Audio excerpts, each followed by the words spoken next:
Showtime. Yeah, I think so. And then he had like two monster seasons because of Jonathan Taylor, and then he just kind of just maintained. I wouldn't say he fell off. He just I don't know. He just kind of maintained what he was doing, but just the reputation from those couple seasons kind of carried him. You know what I mean? Alone.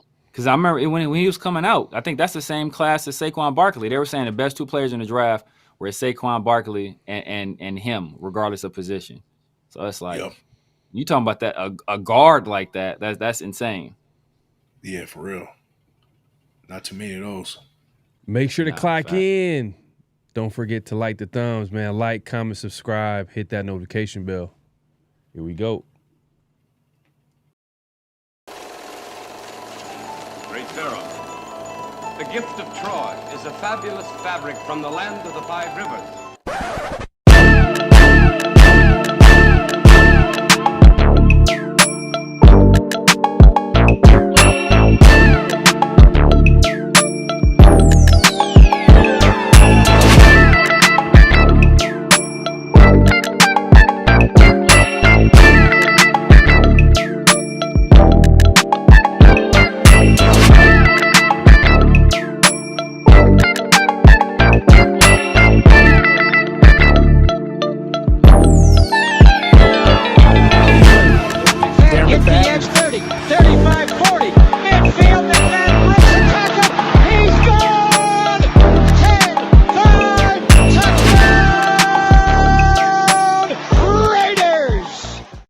Years ago, when we came to Los Angeles, I really believed that the greatness of the Raiders would be in its future.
One of them hits now. Heard back from Earth, they just shot a few of my shits down. It's safe to say I'm totally pissed. Wow, my cloaking devices just malfunction. Guess it's time for a sit down. This is the problem I got with humans, mostly the common man. Constantly fucking with energy they don't understand. Always thinking they got the upper hand. The G-forces from my maneuvers can snap your spine like a rubber band. I shouldn't waste my time, they ain't half as nice. Put a Red Bull in your coffin so your ghost can have wings in the afterlife. Let's rock and roll like a belly dancer's rhinestone. It was my idea to shake the pineal gland like a pine cone. My thoughts create hurricanes, tornadoes, and cyclones. A punch for me is like an avalanche of granite and limestone. You live here, but now this is my home. I neuralize both your business. You wake up staring at the screen of your eyes. plus the high tone. And now we connected from the microchip I placed next to your thigh bone. It's hard to understand cause you're mind blown, but I gotta cut communication. Your government just scrambled they spy drones. That voice speaking Sumerian, the oldest language in human history. I can't explain it. We back. We are back for another edition of Around the Shield. You already know, y'all already see it on the screen. And we got the Severe Raider.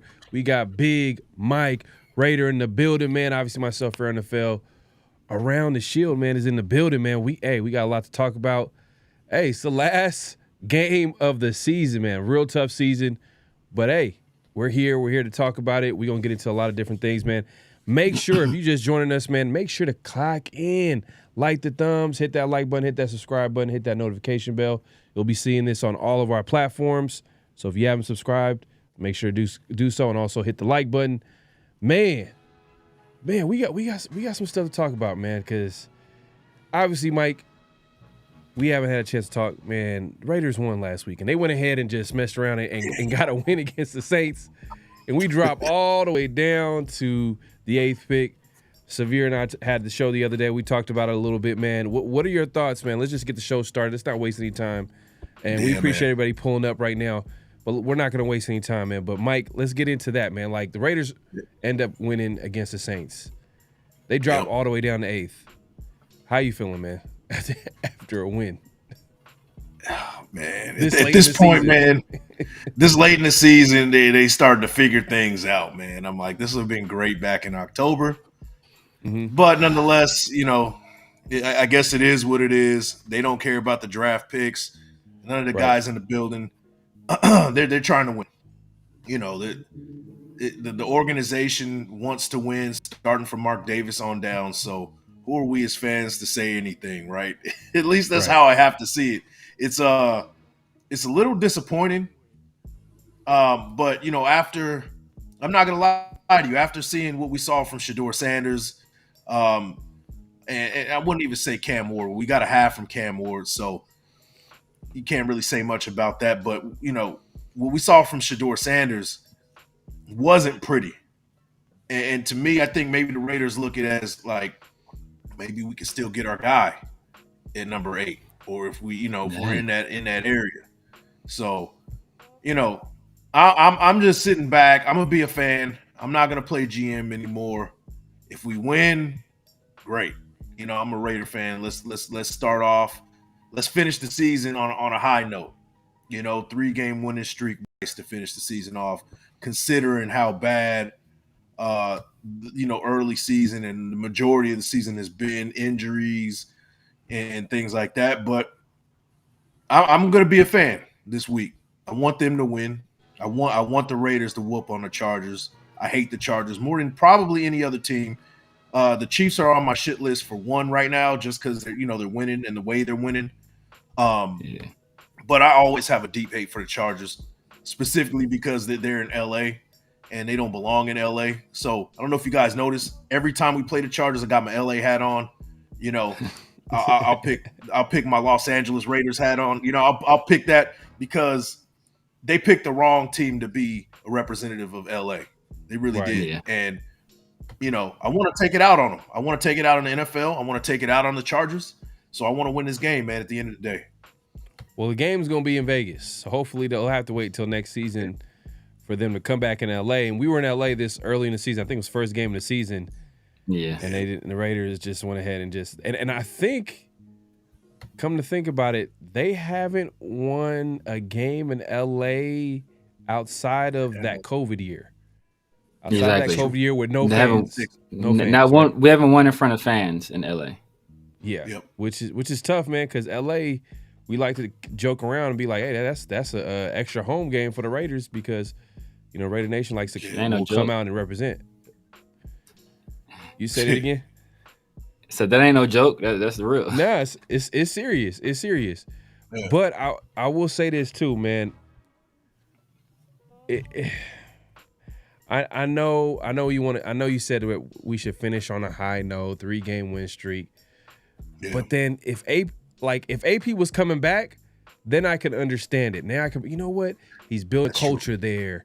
you want him to, you want him to finish the season on a high note, make the necessary moves to improve from this year and come back strong next season.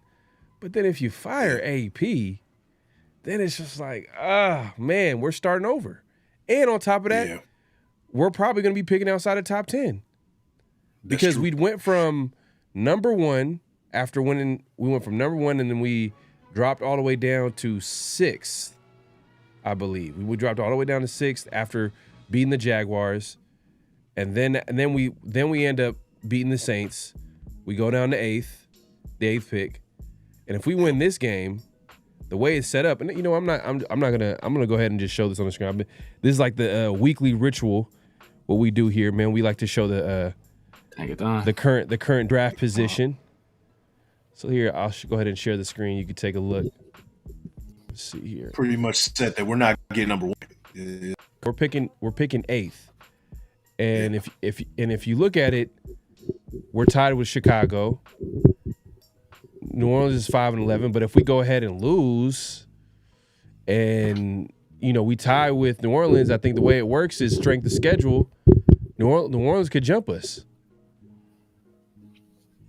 And it's true. It's true. We could be. I think the lowest 10. I think is 10th. The 10th. Yeah, 10th. Yeah, so I guess okay. I think 10th is the lowest. 10th is the lowest. So I mean, I don't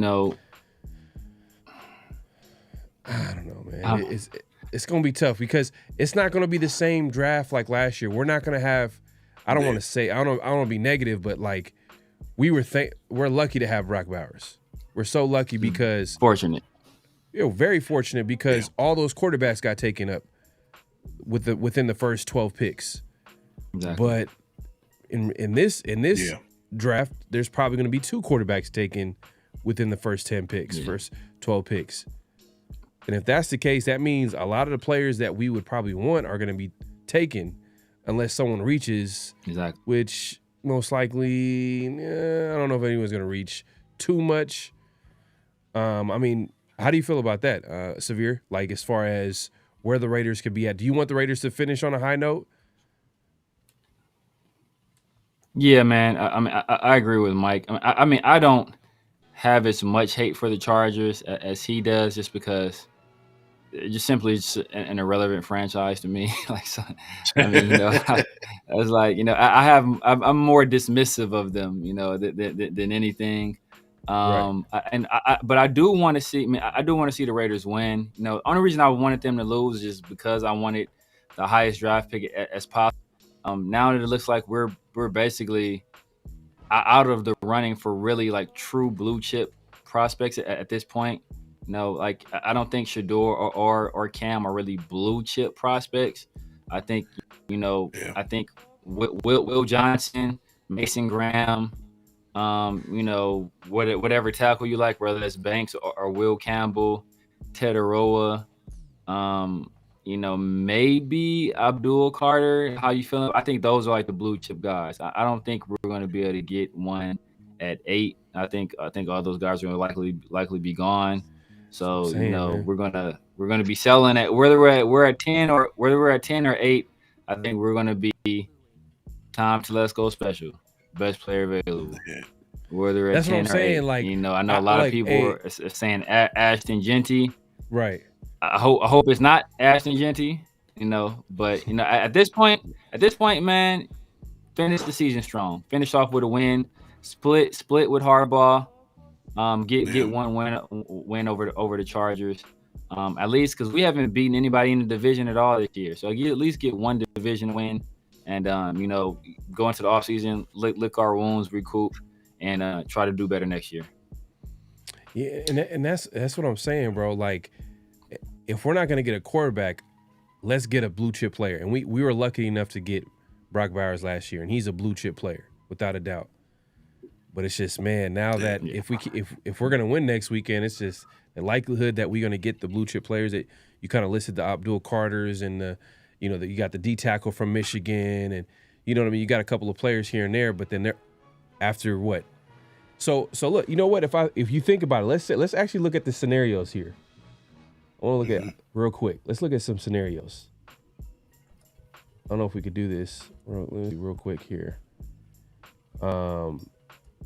We got all right. So Raiders, if they lose, right, 4-13, Jets go out and win with I think Severe you was talking about earlier that Aaron Rodgers is not going to be starting this game. It's going to be Travis.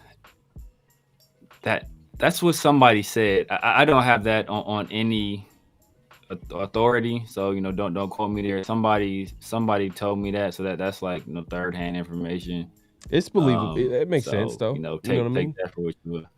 It makes sense. Season is over. Why not take a look at your rookie you drafted? What was it, sixth round guy? Yeah. Right. So the highest I think we can get is 5. Realistically, yeah. Yeah, 5. Because and you know what, man? You know what? Yeah. No, if it get does higher, stay that we way, just need the teams in front of us. Yeah, if we lose and the teams in front of us win, then it looks at strength of schedule. Yeah. That's what I'm saying. Higher than that. No. I hear what you're saying. Let's see. Oh, okay. So all those teams. Well, I don't know if anybody's playing each other, but all those teams will need to win, and we would need to lose, and then you have madness. You have straight madness. Yeah. You got a whole bunch of 4-13 teams. 4 is the highest. I think 4. So yeah, 4 is we the can highest. get up to 4. So Giants somebody mess told around me, and win. Somebody told me. I think in our last show on the 50-50 show, somebody said the way it will end up working out if the teams in front of us win, the strength of schedule changes, and we can still get up to number 2. I forgot who said it, but somebody Best case said scenario. it. Hey man, you know what? To me, hey, music to my ears. Yeah. But you know what? At the same time, bro, it's like the teams that are in front of us, we could still get a quarterback if we needed to. Yeah. I don't like that scenario. I don't like that scenario. I know. Yeah, I don't like the scenario either because we're dependent on teams to not make the certain moves, and we're pretty much at the same old story we've been for the last few years. Like, oh, hopefully they don't pick this guy, and hopefully they go for this dude. So well, look at it like this. I'm giving y'all some previews on some of this stuff, but the Bills are sitting their starters versus the Patriots. So yeah, that's a fact. Could that? I think the Browns play the Ravens, right? Are the Ravens going to play their starters? Or, I'm not sure. The Texans Texans play the Titans. The Texans need a win. They need a win bad. So, they can't go into the playoffs limping. It's highly unlikely the teams in front of us all win. That's the thing. Maybe the Patriots. That's the Raiders dropped the ball, man. They dropped the ball, man. Like they went ahead and tried to. They did. Win, and it's not. And I understand. Well, I said this the other day. Like I understand because the other side to it is people are gonna be like, man, what do you mean? Like they're not gonna coaches and players aren't gonna go out there and lose a game. Like that's not how they're built, and that's not what they're supposed to do. That's not what they're paid to do, and yada da da da. And look, at the end of the day, like we're gonna react to it. The Raiders always fall short when it comes to these types of situations, and that's how it's been. Now, the other side to it is, hey, if that front office is good enough. If that team is good enough, stuff like this won't matter because they'll be able to overcome it, get a good player at whatever pick that they pick at. Because the issue in recent years is the fact that they can't even if they had whatever multiple draft picks picked in the top 5, picked in the top 10, we were picking the wrong guy. We were reaching for this guy. So right at this point, if we get a good player in the top 10 or wherever we pick, I think it's going to be a plus no matter what. So there's that perspective too as well. But I just think, man, if we can get into that top 5, man, we can get a really good player, man. I'm talking about D-line. I know Mike, you mentioned Abdul Carter. That was a guy that you're like, hey, if the Raiders have a chance to get him. Last show you talked about that. I know I mentioned the D tackle from Michigan. Obviously, Severe, you talked about the corner spot where we can upgrade that if we're able to get in the top 5 or even top 6 at least. But like you said, man, it's gonna be tough, man. That's like how many teams that we're expecting to lose? Like Jets gotta win. Carolina has to win. Jacksonville has to win. The Giants have to win. And you said technically there's a possibility math-wise, the strength of schedule can change so we can get higher than number 4, but we'll see how that shakes out if that were to happen. But man, that'd be crazy though. That'd be crazy. I think because I know everybody's been talking about like, hey, we want to finish on a high note, but that would be crazy if the Raiders somehow, some way got to number 2. And literally, the whole conversation in the offseason would change. It'd be like, hey, we're getting a quarterback. No matter what, we're going to be getting a quarterback, either Cam Ward, Shedeur Sanders, and we won't be going into the offseason wondering like, oh, Raiders got to trade and who's going to be the bridge quarterback and yada yada yada and all that good stuff. But we're gonna get into all that in a little bit later. But yeah, man, they got a game against the Chargers. I'm gonna go ahead and take a look at the last Around the Shield injury report. Man, so let me go ahead and crazy, man. Let's take a look at this. Let's take a look at what it's looking like for the Chargers, especially because they're pretty much penciled in to make the playoffs. I'm not sure. Maybe there might be a seeding situation for them, for them to maybe play some starters. But Severe, you said earlier that Jim Harbaugh is talking about 11 wins sound better than 10. Yeah. Here. Jim Harbaugh's old school. I think he's one of those guys. Oh, we don't rest our starters type deal. So I don't know. So I don't know. And Amir Abdullah. You kind of don't want to go into a playoffs with a loss either, even if it is reserved. Yeah. Amir Abdullah, the hero of last game. You know what I mean? Probably the player of the game last game. He played pretty well. Did not practice Wednesday, Thursday. We'll see what happens on Friday. But is this the game that Dylan Lobby gets a start? Man, they better not be trying to do this nonsense now, bro. When it's the end of the year, bro. Oh, we're not gonna bro. Don't even get me started, man. You're not getting me started, bro. Eesh. Bro, they put out Collier over Lobby, bro. Like Lobby ain't getting no burn, bro. Like, bro, that's sad. That's sad. Yeah, it's a shame. I wonder why though. It's kind of. I don't know. It's one of those things where it makes you think a little bit. What's going on with Lobby? What's going on? Yeah. What's up with his future at this point as a Raider? Like you have everybody else out there except for Lobby at this point. Like you had a dude that they picked up off the street not too long ago get some burn over Lobby. It's not good, man. It's not good. You can't get playing time on this team with this running back room. You ain't never gonna get PT. It's true. I mean, I don't want to say never. You know what I mean? Like he's a young player. He might catch on somewhere else, but it just seemed like with the Raiders, I don't know if it's the coaching staff, he's in the doghouse, or they just don't trust him. Yeah. Whatever the case may be. But it's just like, man, like he's a young player, give him an opportunity. But I don't think that's the MO of this coaching staff right now. Man, just to quote Mike real quick, man. I'm fighting for my life. Y'all killing me with this. Man, they fighting. This coaching staff is fighting for their life, man. Like for real. Yeah. Hey, but you know what, man? Like, as far as that goes, Antonio Pierce probably won't be back, right? That's the word on the street. He might not be back, but the word around the NFL and experts are saying that he got a raw deal. So for him, exactly, he's putting up a resume right now. He's building his resume for the next spot he goes to. So for him, it's important. And the players that are in the building alongside with him are playing for him as well. Mm-hmm. So that's why they're winning. Not necessarily to keep AP's job, but for him to get another setup somewhere else. That's what I think.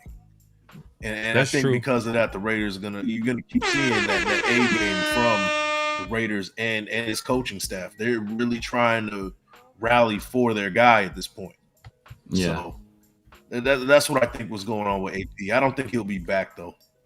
That's a good point. That's a good point too, because also, how does the locker room feel that a younger player gets an opportunity that is not necessarily better than the guy ahead of him or behind him? You know what I mean? Like, and usually that's what happens when a young guy sometimes goes ahead. They're thinking about the future. It's all about development and yada yada yada.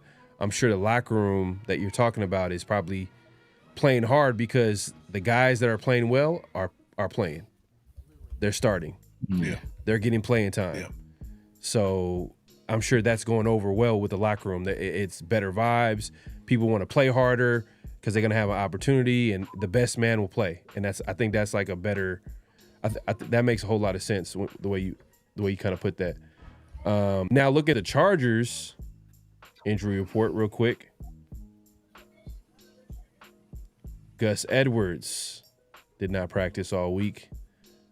It's a guy from that running back room. Khalil Mack, I think he's good to go, but I'm not sure how much he's going to play in a game that's really meaningless.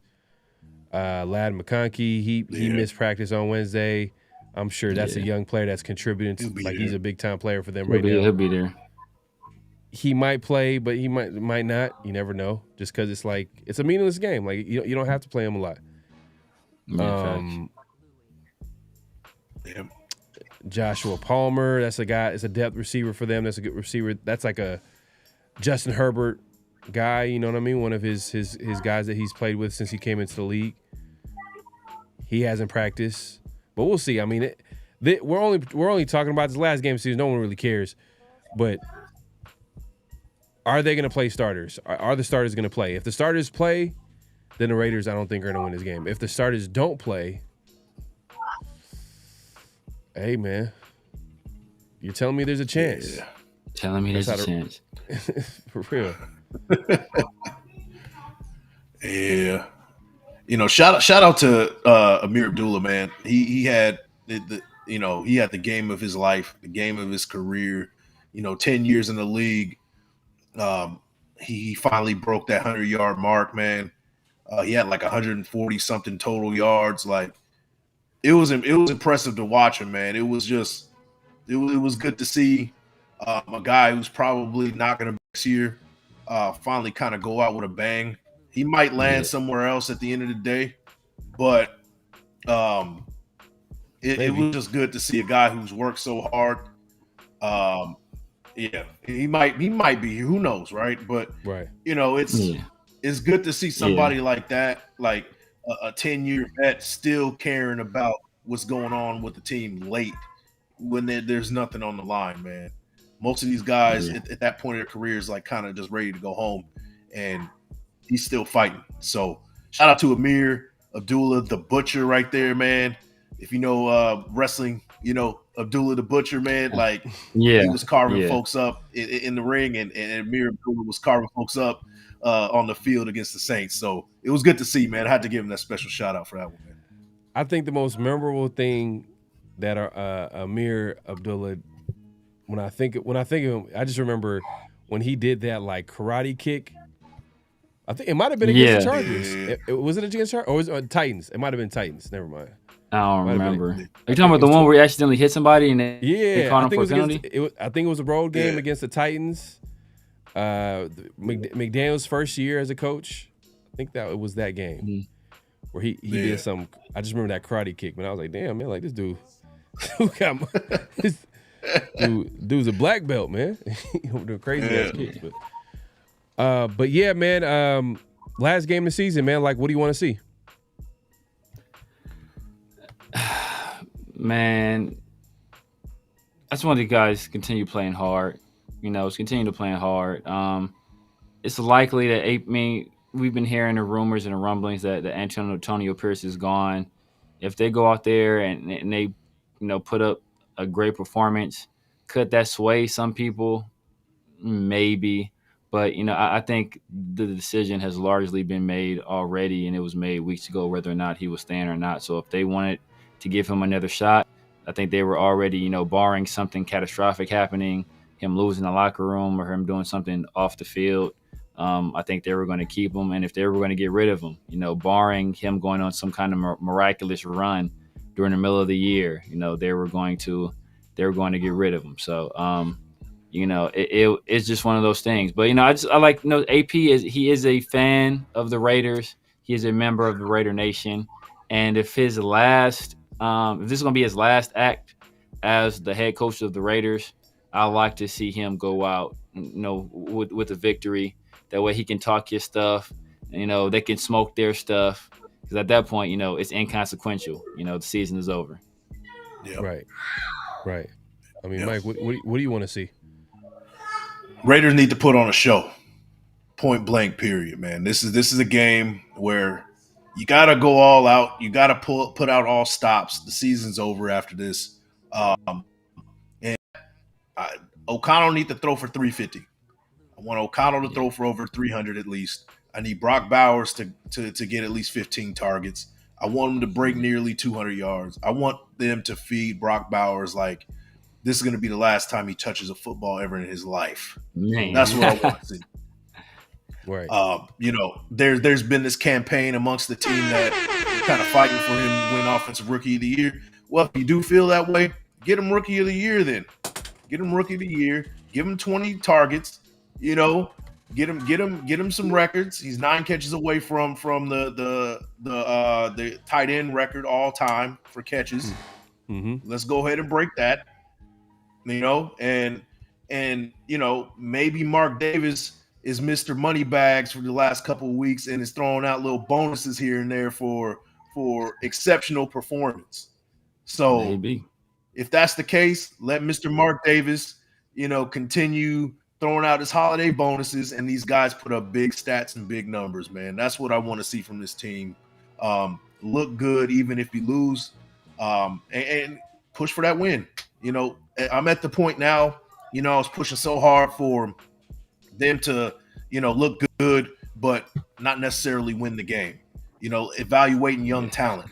But we're doing that and we're getting wins, which is a bright spot for our future. So if that's the case, let's keep it rolling, man. Keep looking good. Let's get the win. Let's finish off on a 3-game winning streak. If this is, like you said, like Severe said, if this is AP's last go-round as head coach, go out with a bang. That's what I want to see. I want the Raiders to put on a show in Vegas for those faithful Raider Nation who've stuck with this team through thick or thin all season, who look like complete ass all season. Go ahead and do it for them, man, at the very least. Do it for them. I hear you, man. I hear you, but I'm kind of like, I want to see a good game, but I'm just gonna continue to say this same thing that I've been saying the last few weeks is if you're gonna lose, man, lose right, man. I think solidify that draft spot. Let's get a high draft pick, so then we don't have to be in a position where we got to trade up and give valuable draft picks, which we need because we have holes on the roster and we need to continue to build this team, which hopefully they don't trade up. And that's a whole different conversation. And we'll probably get into it on the next segment. But I agree. I want to see the Raiders play well. But for me, play well enough where, we see some development from certain players. But at the end of the day, we solidify a high draft pick so then we can get a great player to play here next season. So who that might be, we'll figure that out as time goes on. But I just, for me, it's just about, I've been looking ahead. I'll be honest with you. I've been looking ahead since, I don't know, since like the beginning of the season, pretty much. I mean, like once I figured out, like, you know what, this team is not going to the playoffs. We don't have a quarterback. Things are not changing. There's too many issues that we're having with this team for me to even project that they're going to win this season. So I've been looking ahead, and I'm like, you know what? This is going to be the year where the Raiders get their quarterback. But now I'm not too sure, and we'll get into that in just a second. But if you haven't already, make sure to clock in, like the thumbs, hit that like button. comment, subscribe, hit that notification bell. We are showing the show Around the Shield on all of our platforms. So if you haven't subscribed to any of our channels, go ahead and do so, man. It's so easy. And to hit that like button and hit the notification bell so you'll be notified when we drop new content. But I guess, hey, that's probably a good segue to get into Around the Nation. And Around the Nation is where we talk about what's being talked about, around the nation, around Raider Nation, and what's going on, what's the main conversation. And I think the main conversation that's happening is, what's the plan for quarterback? Raiders went ahead and they won. They went ahead and beat the Saints. What's the plan now? Like, how are we going to get the quarterback? This quarterback draft is 2 quarterbacks deep. Everybody is the drop off is from Shador or Cam Ward, however way you want to rank them, is pretty big. Yeah. Now that being the case, I'm sure the Raiders, they're going to do due diligence. They're going to be looking at, they're going to have their board, and they're going to rank who's good and who's not and who they have it.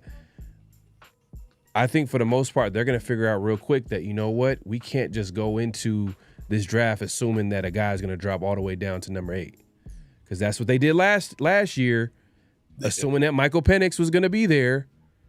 Yeah. And, thankfully, we got a great player in Brock Bowers, but the quarterback position is so important that, they can't go ahead and do that again. They have to go into the offseason with how are we going to get our quarterback in the future. So I'm going to ask you guys this question. Are we going to trade for a quarterback? Are we going to sign our quarterback? Are we going to draft our quarterback? Or is it all of the above? Man, go ahead, Severe. You got this one first, man. Being where we are in terms of the draft, I do think we draft a quarterback for sure. I think we draft one fairly highly, but I seriously doubt we draft one in the first round. The speculation last year was that we offered three ones and 2 2s to the Commanders for Jaden Daniels, and they said no. And now I think the world sees why they said no. We also offered a package to move up. I think we offered a package with Atlanta. I think that's before we knew Atlanta was going to take Michael Penix, to move up to get Michael Penix. Atlanta said no.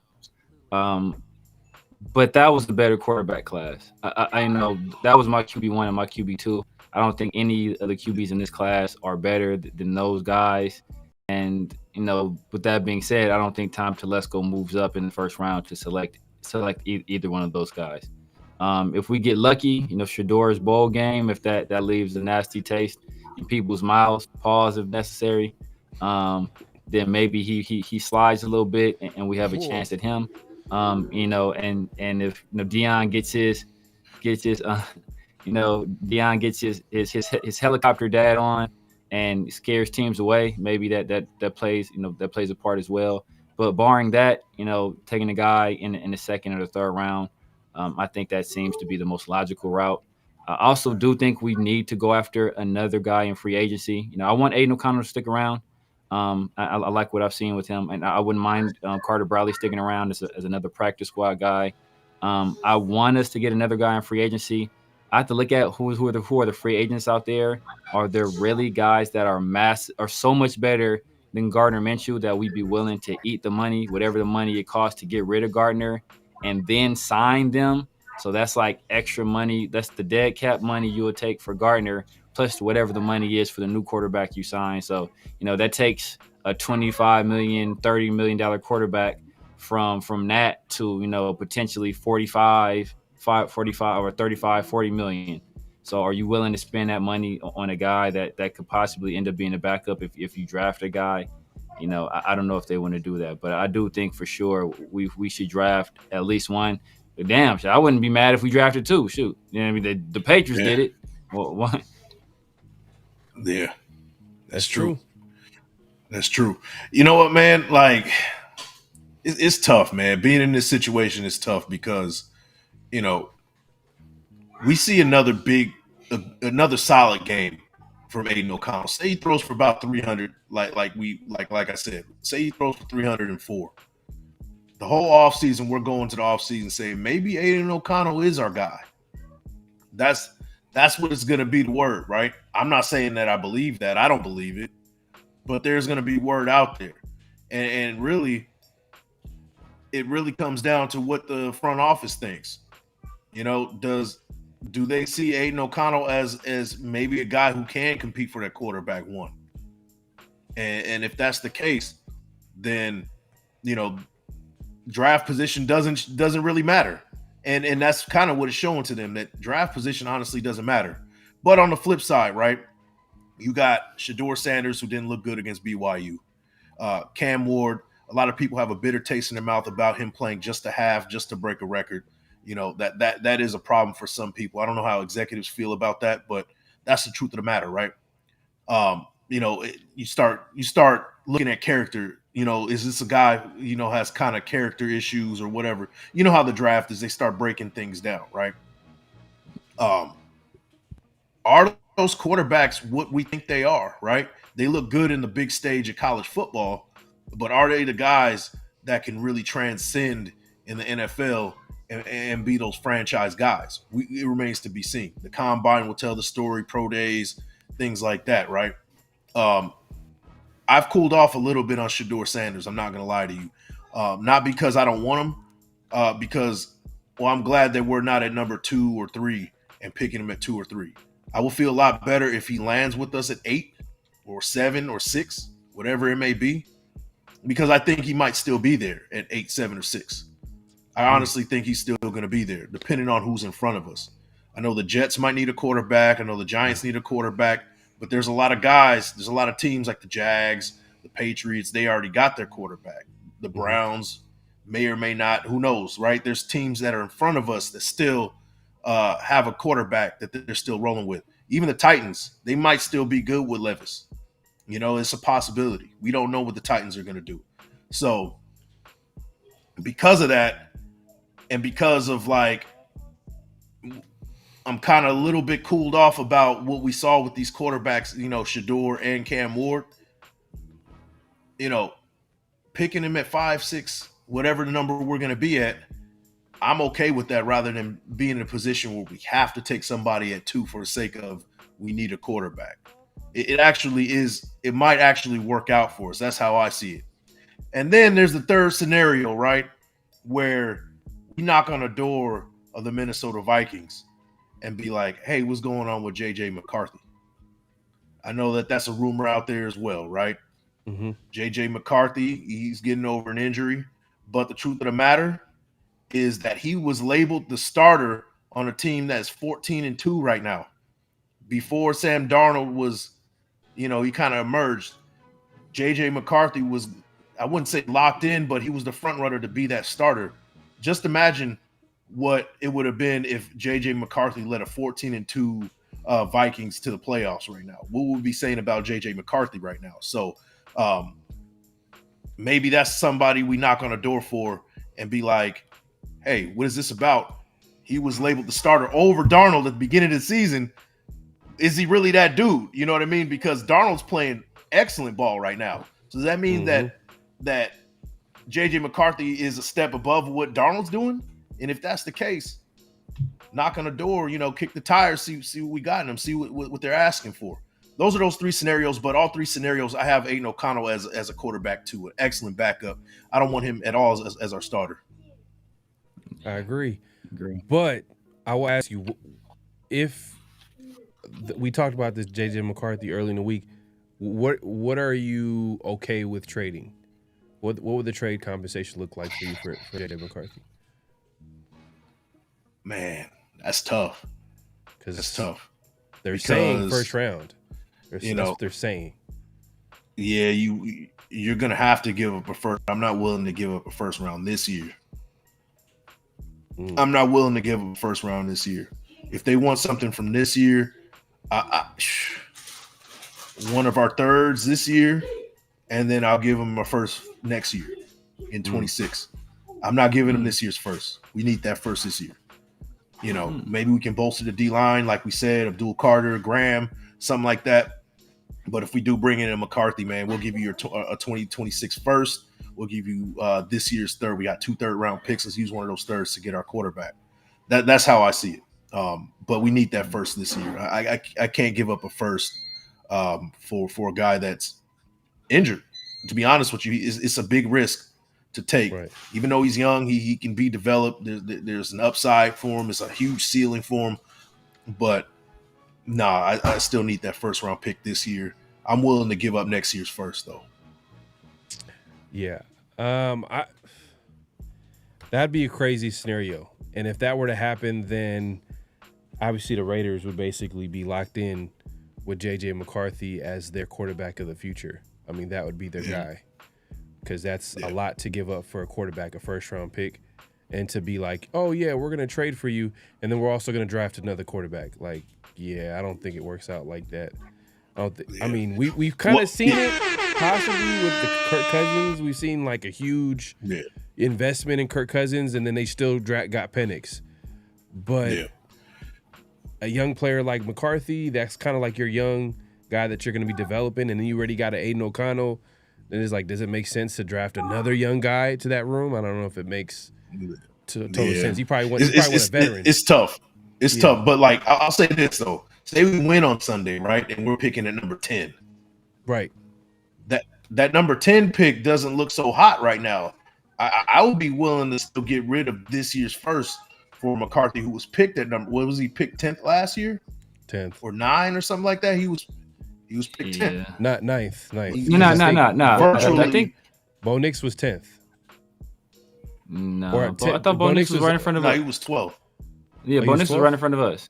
Yeah. So I think JJ had to be 10th. JJ was 10th. Eighth was Penix. Yeah. Ninth was Roman Dunze, and then 10th was Dunze. I think JJ McCarthy. Yeah. 5 quarterbacks taken in the first 10 picks. That's McCarthy. So if you really look at it as, hey, this is JJ McCarthy's rookie year,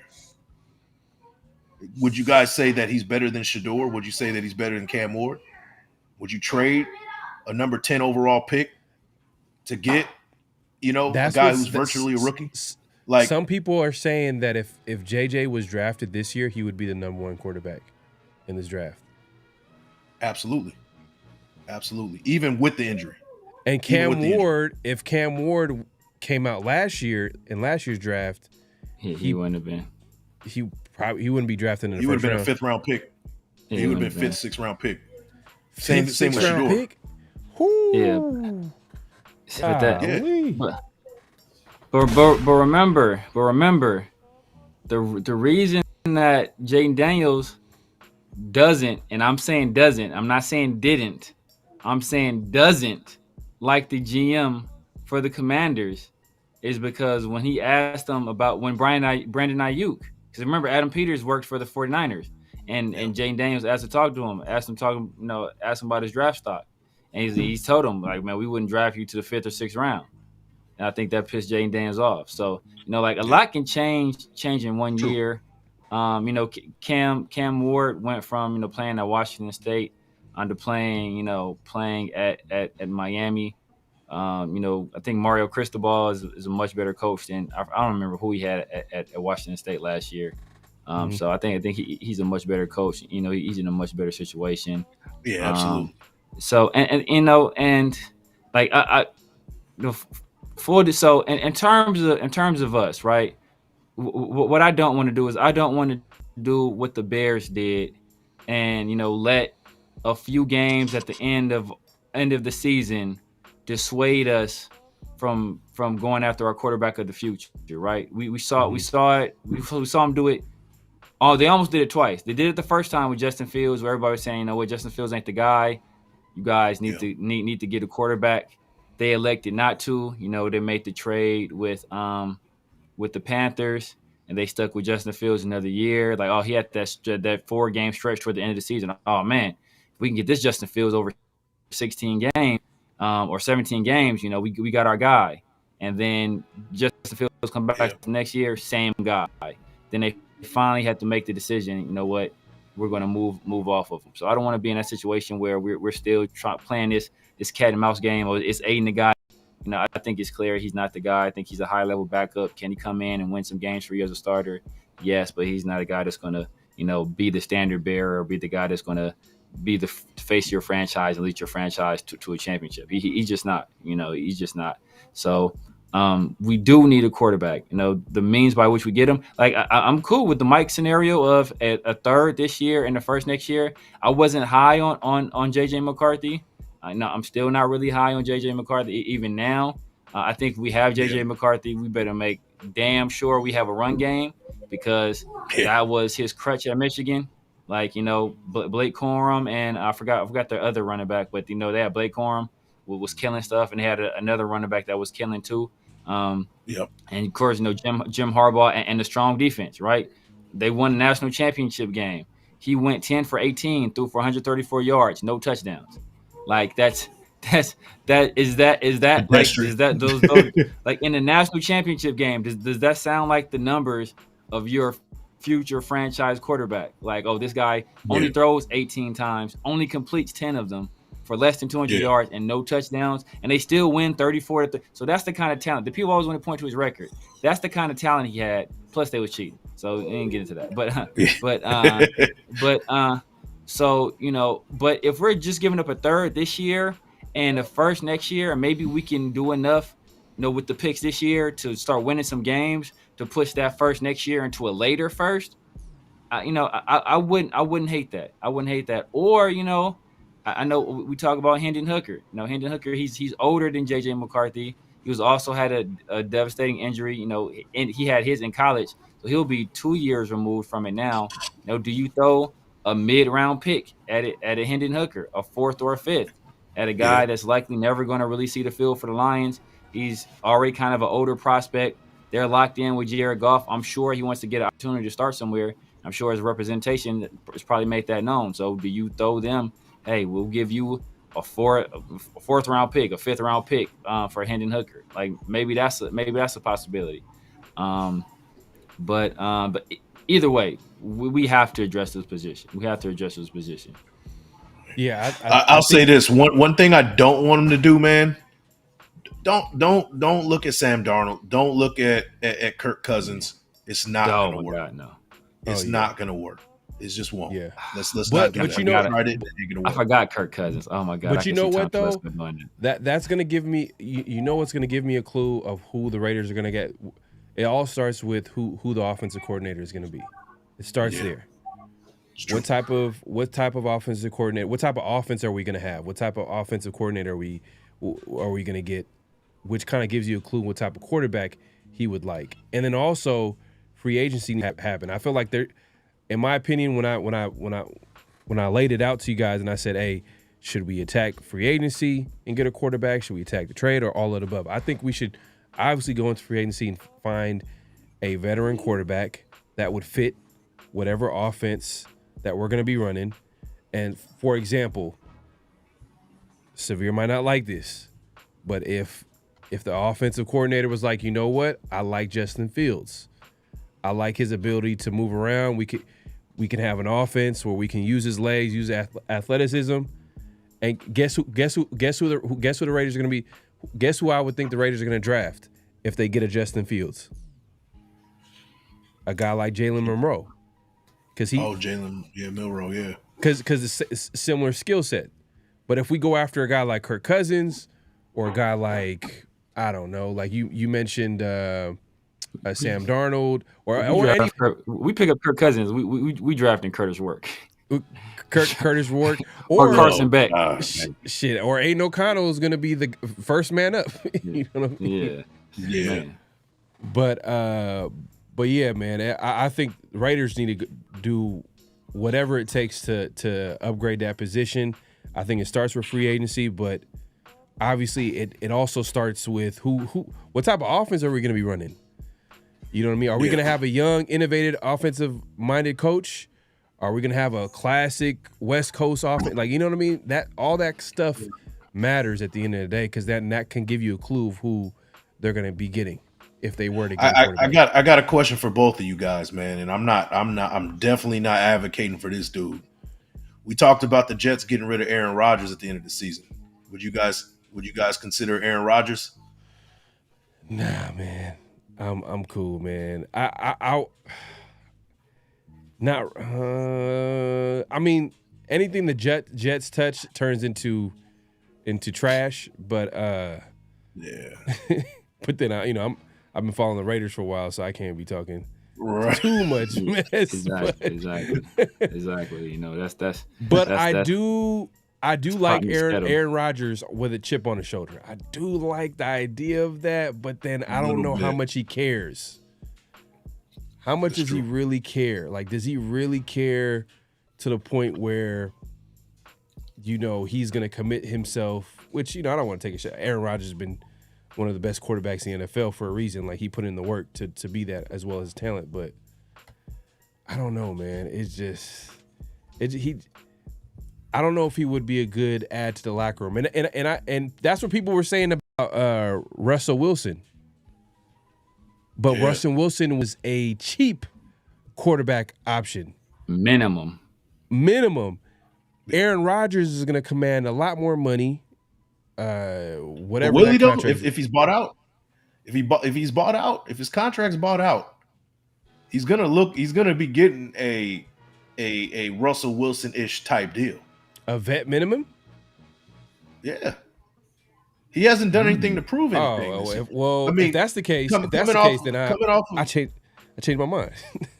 I mean, I'm just assuming. I don't know, but Russell Wilson had 26 touchdowns and 8 picks the last time he was with the Broncos, and they let him go, and he got $1 million, whatever the number, crazy odd million is, for throwing 26 touchdowns and 8 picks. Yeah.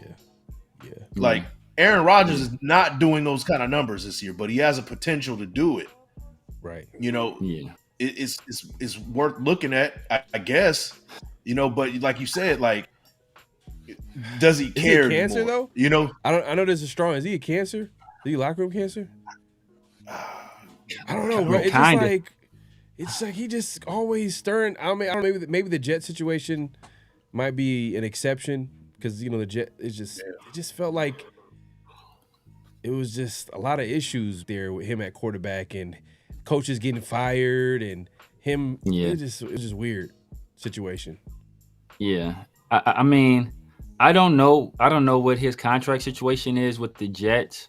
Because I know, part of the reason why Russell Wilson only took the minimum contract with the Steelers is because of the offset language, with the guarantees in his contract. So no matter what contract he took with the Broncos, he was going to be making the same amount of money. No matter what contract he took with another team, he's going to be making the same amount of money because the Broncos were going to still have to pay him all that money. So I don't know if that same dynamic exists with the Jets and with Aaron Rodgers.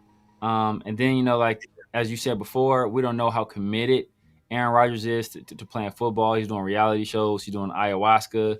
He's doing the Pat McAfee stuff. Another wrinkle, and then I'll make one case maybe why it could work. But one more wrinkle is Tom Brady. Mm-hmm. Aaron Rodgers views Tom Brady as his peer. Devontae, and there are a lot of people that think Aaron Rodgers is just as a pure player is a better player than Tom Brady. Tom Brady just has a better career than Aaron Rodgers. So, just off pure talent alone, Devontae always says Aaron Rodgers is the GOAT. Would Aaron Rodgers feel comfortable being an employee of Tom Brady? How would he feel about that? It's crazy. On the other note, though, I would say we talked about it before with the Jets. We've kind of seen this trajectory before. The Jets get, kind of over the hill Green Bay Packers quarterback. He fails. He leaves. Goes to his next team. Has some success. That was Brett Favre from the Packers to the Jets to the Vikings.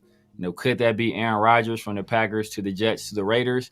I don't know how old Favre was when he got to the Vikings, but I think he's around the same age. So could that be a success story we have there? So. Possibly, but just off personality alone, I'm staying away from Rodgers. And then, I don't think Mark Davis is a strong enough personality.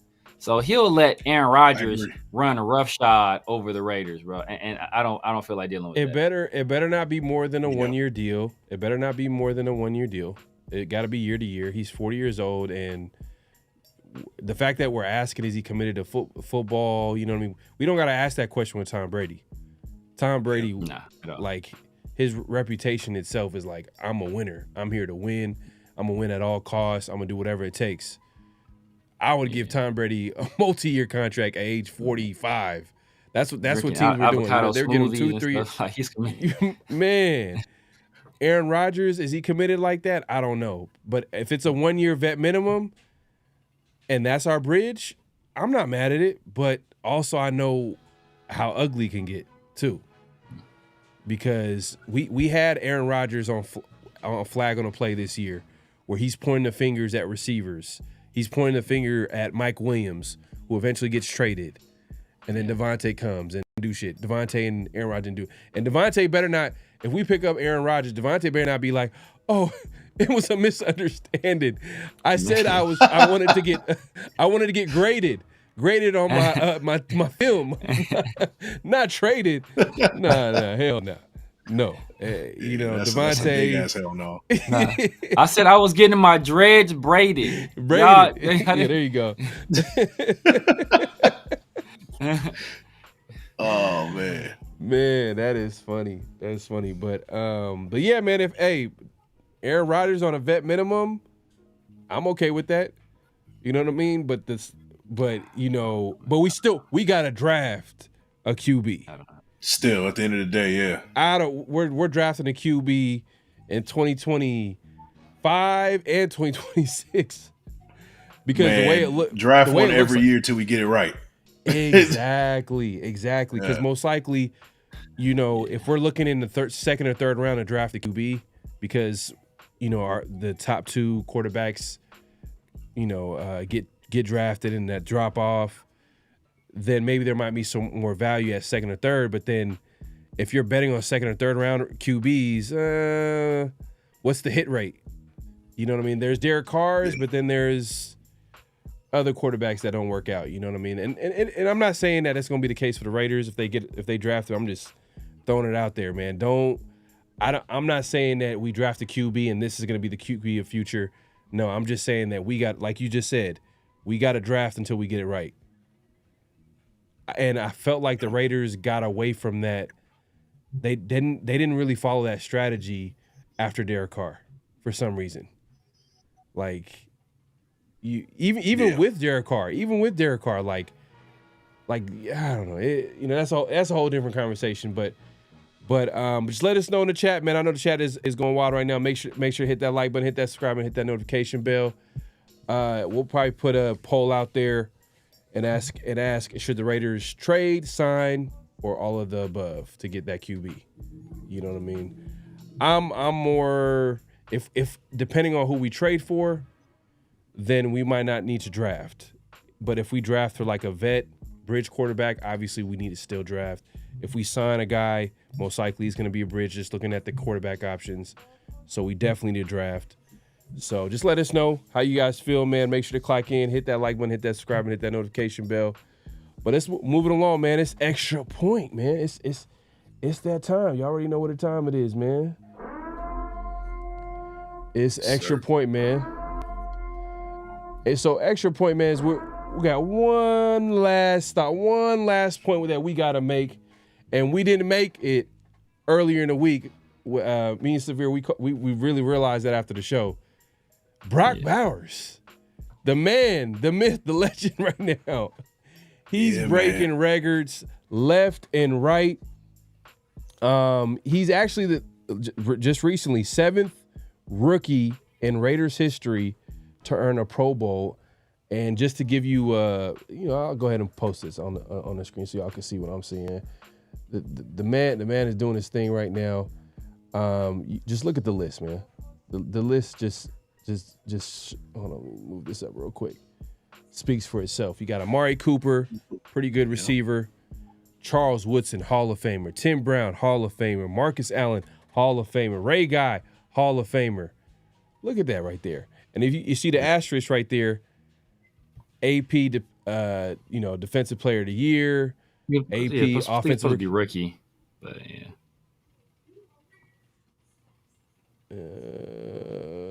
Okay. It should be rookie. I think it should be rookie because they put Defensive Player of the Year. Yeah, a little tight. That'd be wild. Raiders PR. Come on now, like that's on the Raiders. That know me. But anyways, but yeah, man, Brock Bowers, man, he broke the rookie catch record, yards record, and he has a chance to break one more record. I think it's the all-time tight end catch record. He's 9 catches away, and this kind of speaks to Mike earlier was like, hey, we need to give the ball to Brock Bowers every play. He needs to have a big game. Let him go for history, man. We're probably not going to see this too often. But I mean, do y'all want to add to this, man? Brock Bowers, like, is he? We kind of talked about how like we've been surprised by him like so far this season.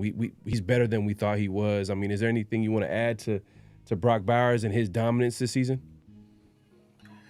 Man, it's been probably arguably the best tight end with these 9 catches. You could say that he's had one of the best tight end seasons in NFL history. You can say that. Definitely. It's arguable. And you can say that he's had one of the better receiving Raiders seasons in Raider history. You can say that for sure. Oh, definitely. Out of those 6 names, out of 4 of those 6 are Hall of Famers. So your chances are looking pretty good, man. Keep the trajectory, and Brock Bowers will be wearing that gold jacket, man. I'm excited to see what he does, for years to come.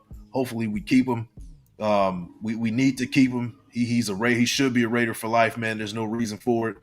And I'm looking forward to it, man. I'm looking forward to seeing what he does in the next few years. Real quick before Severe, you chime in. This is a nice little quote from Brock Bowers the other day. Here we go. Set out a season going, I'm going to have a rookie of the year kind of style campaign, but what has the expectation level been like when you started to what you have accomplished? Yeah, I mean, I feel like I always kind of stress myself out with that kind of stuff, and just wanting to be the best player I can be. I mean, and trying to win all the time. So, yeah. Brock, I think you were kind of quoted, I think, in Levi's article saying, people are telling you you're doing so great, and sometimes you're like, I feel like I kind of suck when you don't execute. So, do you have to kind of acknowledge now that you're kind of good? Gosh, I don't know. No, I still feel like I suck sometimes. Like losing a rep here and there, like it just pisses me off. And then I was just curious, man, like what pieces of art, and this could be a movie, a TV show, book, video game, like that you hold in. I have to check that clip out. I didn't hear about that, but yeah, pieces of art. Like, trying to get hella personal. What kind of hot sauce do you put on your fried chicken? Do you like Red Rooster? Do you go with the, you go with the crystals? Come on, man. Yeah, I don't care about that. Nonsense. Hey, we're humanizing these players, man. Come on, man. Get out of here. Like, man. No, man. I mean, but I love hearing that quote. I mean, the sky's the limit for Brock, man.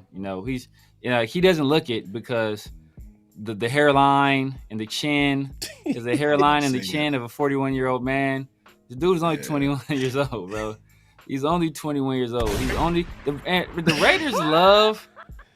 Bro, the Raiders love these receivers. This hair is falling. Like, you got the Hunter Renfro, got the Brock Bowers. Like, they love these dudes that ain't got no hair, man. I don't know who's going on. Tommy Eichenberg the same way. Like, Tommy Eichenberg, his hair is running away from his forehead too, bro. I don't know what's up with the Raiders and these dudes that's losing their hair, but I mean, Brock Bowers only going to get better, man. He's not like. He hasn't even really hit his like full man body yet, right? He feels still like his physique is going to get, he's going to get bigger. He's going to put on more weight. He's going to put on good weight.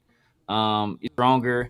Right now, like, just watching the film, like he oftentimes struggles.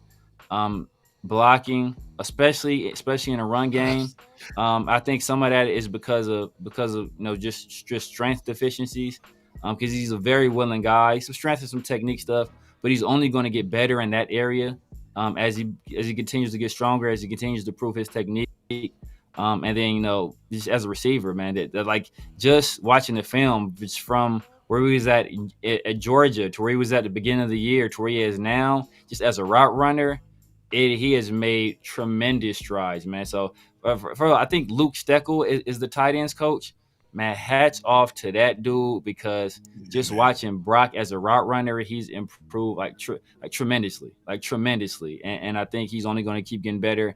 And the attitude that he displayed in that video right there, when the guy was like, hey, you know what? He's not focused on the records he's breaking or how good of a season he's having. He's like, man, sometimes I still feel like I suck. When I lose a rep, it pisses me off. And that's the attitude you want to have, because that's a guy that's driven to perfection.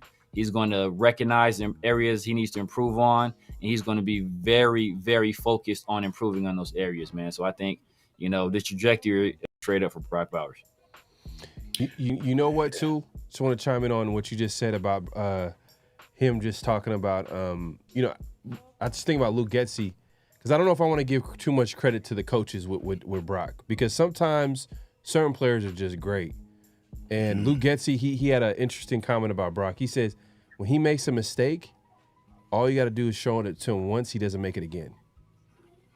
So is that coaching, or is it just this player he's just a great player? Like, he just gets it. Like, and you hear him talk, he sounds like he lives and breathes football. You could just tell football is life for this guy. Like, he doesn't do anything. He just goes home, probably relax. Football, 100%. I'm not, and that's probably true for a lot of football players, but I'm just saying, he just sounds like it. He just, like, you know what I mean? Like, Peyton Manning sounds like that. Kobe sounds like all he does is basketball. Like, you can just hear it. Well, well, he's one of those. He's one of those dudes that go ahead, bro. No, I just want to say this real, because just the coaching point. So I'm talking about like stuff I've actually seen on film. So, So that's why I didn't even talk about Getsy. I talk about Steckel, the tight end coach. But there are there's the old saying, right? There are known knowns, there are unknown knowns, or known unknowns, and there are unknown unknowns. So there are things that you know, things that you don't know, but you don't know them, but things that you don't know that you don't even know you don't know. And those things, that's where coaching comes in. So even if they're saying we have to show him just one time and he gets it, it still takes somebody to show him that one time, because if he already knew what he needed to do to improve, he would have been doing it already, because he's a quick learner. So it still takes a coach to say, hey, you know what, in this situation, need you to sink your hips right here, and I need you to get east and west right here. In this situation right here, hey, you know what, and if you see a guy playing this leverage, I need you to stop right here on this route, present yourself as a target to your quarterback. So like, it still takes a coach to show him those things. So even though he's getting it quickly, it still takes coaching to help get him there. Yeah, but certain players are just coachable. There's certain players that are great players. Yeah, he's coachable, but you still have to be coached to be coachable. I just feel like great players are more coachable than others. But Mike, go ahead and speak your piece. I mean, basically, he's the player. He's a player that gets coaches paid. Exactly. He makes coaches look better than what they actually are. Whether you're a good coach or a bad coach, he's gonna make you look good, right? It's job stability with Brock Bowers. Regardless of who you are, and it's good to see that mentality. One thing I will say, man, I will say this about the Raiders and who they pick scouting wise. Go for the white guy with the bad haircut, Cam Scatterbo. Let's go. I'm just saying, man. Hey, we're 2 for 2. Let's make it 3 for 3. Like Cam Scatterbo, like your life depend on in the second or third round, man. That's all I'm saying. But and then another thing for Brock Bowers, man. Just shave it, man. Just shave it. Baldy, grow a beard. It's good for business, bro. Go ahead and do it, man. I'm just saying, go for it, man. Go for it. But Brock Bowers is the man, and I'm looking forward to seeing him for years to come. Like I said. So you think, just going back to what you just said right now, real quick, Scatterbo, you think he's going to be gone in a second?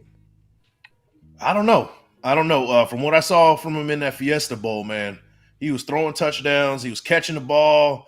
He was running the ball like Toby Gerhardt at Stanford. He's running the ball like Peyton Hillis. Throwback, man. Throwback. Ooh. Like, man, like this dude is no joke, man. And you got to keep an eye on him. I don't know what he's gonna do in I don't know what his speed looks like. The combine pro day is gonna tell the story. Right. But I would say second or third round, just second or third round, just based off of what I've seen so far. And hey, you take a flyer, man. If he's available, you got to grab him. Are you all right? Hey, we talked about this earlier in the week. Are you doubling up on running backs in this draft? Just because there's so many different backs in our current state of running back room right now. Like, it just, man, you can get like absolutely thunder and lightning in this draft. It feels like, because you mentioned Scatterbo, thunder, and then you can enter lightning. I know Severe is big on the running back from Ohio State, Henderson. And then there's a bunch of other there are a bunch of other guys too as well. So so you doubling up? Oh yeah. This year, I mean, this running back class coming out is probably one of the stronger classes out of all positions, and strongest running back class we've seen in quite a while. So we got to double up this year, man. Perfect time to draft a running back, man. Perfect time. Yep. But yeah, man. Hey, Brock, congratulations. He's a Pro Bowler. I think Max was also named a Pro Bowler as well. And I think I read something here for Max was the fact that I believe he might have been he's tied for second most Pro Bowlers as far as defensive lineman in Raiders history. The other being Chester McLaughlin, and number one obviously is 8 with Howie Long. So congrats to Max making it to his fourth Pro Bowler, fourth straight Pro Bowl. Well observed, man. Amazing. Yeah, no, for sure. So I think there's only 2 Pro Bowlers, Max and obviously Brock Bowers, which makes sense, man. That's like probably the 2 obvious ones right now. Yeah, yeah. And then the kick, you know what? The punter is balling too. If he doesn't get picked up, I think he should at least get picked up in special teams. Yeah. So I don't know what that's going to be like. Yeah. AJ Cole. Yeah, he definitely should be a Pro Bowler. He's gonna. I'm surprised he didn't. Not Carlson. Carlson kind of been off this year. Last couple years. Yeah, no Carlson. Yeah, but AJ Cole, I think he's been playing like one of the best punters, if not the best punter in football. But that's a whole different conversation. But yeah, that wraps up Extra Point, and we're getting to NFL game picks this week. And hey, man, last week your boy took a minor step back. Oh man, let's let's look at like the results from last week. Mike 9-4. Obviously, I went 9-4. Severe went 10-3, but obviously Severe was in the lead going into the last weekend by 2 games up on me. And let's go look at the season total real quick. So Mike 111.65, 119.57, Severe 122.54. So you got, this is the finale right here, man. This is the finale right here, man. This weekend, I'm gonna have to figure out a way to get some upsets, man. It's gonna be a Hail Mary. What did I say at the beginning of the week? I said 10 seconds left on the 30-yard line. I gotta tie up the game. Hey man, you better hope for the band to come out early or something. This is an odd week, man. This is an odd week because we don't know who's playing and who's not. So it could, it's a very odd week this week. So it could be one of those situations where a whole bunch of underdogs win. Yeah. So you never I forgot to mention. I don't know if you want to chime on this real quick. Tyree Wilson, making strides. You want to get into that real quick before we get into the NFL game picks? Hey, I mean, we can do that real quick, man. Go ahead. Let's Let's give him his credit, man. Like we've been dogging this dude all off season and all during the season. We got to give him some love, just a little bit. I forgot man. about It's that, man. Fair. It's only right. So Ty here, right, he improving. Got some moves. Had his best pro according to Ted Nguyen. He's a film guy right here. 27.6% pressure rate, 8 pressures, 2 QB hits. 0.5 sacks. Is that what you're seeing, Mike? Severe? Are you seeing this? You seen improvement from Tyree Wilson? I'll let Mike go first. Man, I see the motor, bro. I see what he's trying to do. Now the problem with Tyree Wilson, man, and I don't want to dog him, man, because he did have a good game. He's been doing his thing. He's been improving slightly. We still haven't seen that secondary move. You can argue and say that forklift move that he did is a new move, but I've seen this before. It's based off of a bull rush, right? Yeah. But he does have that reach and he's using it to his advantage, so I'll give him that. But one thing I will say, and you can see it right there, shed the block right there and make the damn play. Like, get off the dude, man. Yeah, you won the battle, right? You push him in the backfield, you embarrass the hell out of him, you got him on skates, shed it early and make the sack.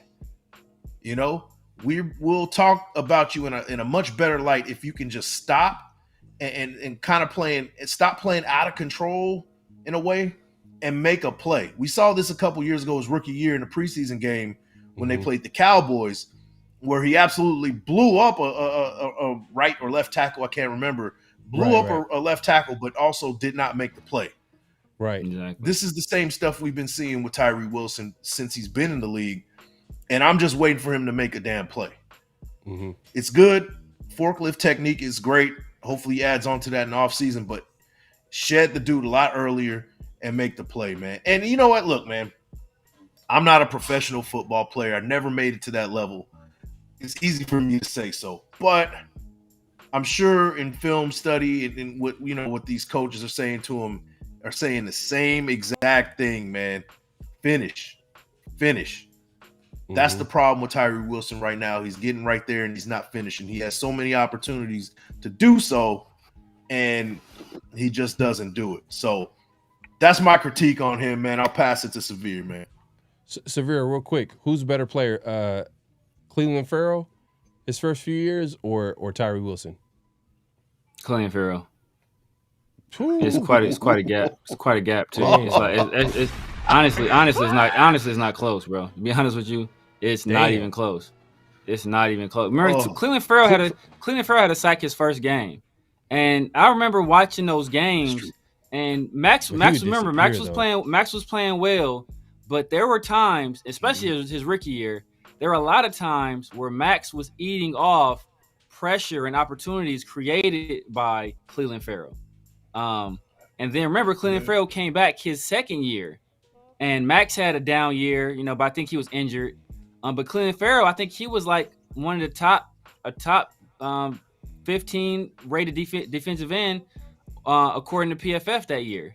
And then we fired Paul Gunther and we brought in Gus Bradley. We changed schemes. And then, that was basically all she wrote kind of for Cleveland Farrell. But no, it's not even close in terms of who's better these first few years. Cleveland Farrell, it's not quite close. It's not close. Tyree is improving, but just watching the film, it's too many times where he's just getting stonewalled and just his feet stop, like gives up. He gets blocked and gets stuck on blocks. Doesn't try to shed. Once a guy blocks him and he just stands there and gives up. Haven't really seen a secondary. Hasn't really seen a lot of refinement of his move. He's trying to do like a little baby swim move. There's a one rep in this game where he does like a little bit of a rip move. They're both in their infancy, so they're nowhere near good enough to beat guys on a consistent basis. But he's just not a guy that that can consistently, like, he's had opportunities where he's getting free rushes at the quarterback. He had an opportunity to get a free rush at Spencer Rattler, who's not some uber athlete, and Spencer Rattler, shook him out of his cleats, and left him in the dust. So we just got to see more consistency out of Tyree. I want to see a better motor out of Tyree more consistently. He's with guys like Laulu. That guy, a rookie this year, we picked him up early in the season. Excellent motor. The guy, Zach, I think Zach Carter is his name, the D tackle. That dude has a good motor. Adam Butler, we know he has a great motor. Max, we know he has an amazing motor. Caleb Von Chason, he has an amazing motor. And he has a go-to move. He has that little jump hand swipe. That's his go-to move. And he got a pressure on him. I think he got a sack off that today. Tyree doesn't have a go-to move. He doesn't have great effort. He's just a guy that has extremely long arms. And, occasionally he can catch a right tackle slipping, especially against one of the worst offensive linemen in the league. And like they say, even the broken clock is right twice a day.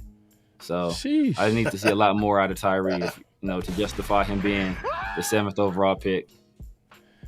Golly, man, he just went for the kill with that one.